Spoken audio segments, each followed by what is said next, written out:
नमस्कार मित्रांनो big boss मराठीच्या घरात आज होणाऱ्या भाऊच्या धक्क्यावरती रितेश देशमुखने या तिघांना चांगलं सुनावलं आहे। रितेशने या सदस्यांना घरातील सर्वांसमोर एक्सपोज केलं।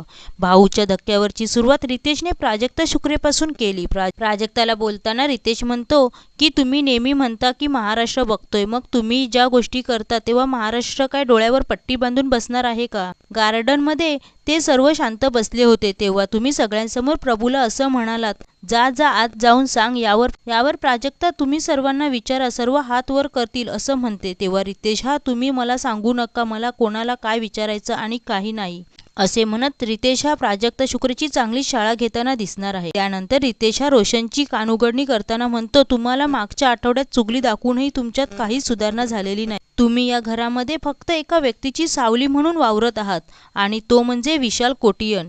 तुमचं स्वतःचं काहीच अस्तित्व दिसत नाहीये। तुम्हाला वारंवार सांगूनही तुमच्या गेममध्ये सुधारणा दिसून येत नाहीये आणि असंच जर तुमचा गेम राहिला तर प्रेक्षक नक्कीच तुम्हाला बाहेरचा रस्ता दाखवतील असे म्हणत रितेश रोशनची कानउघडणी करतो।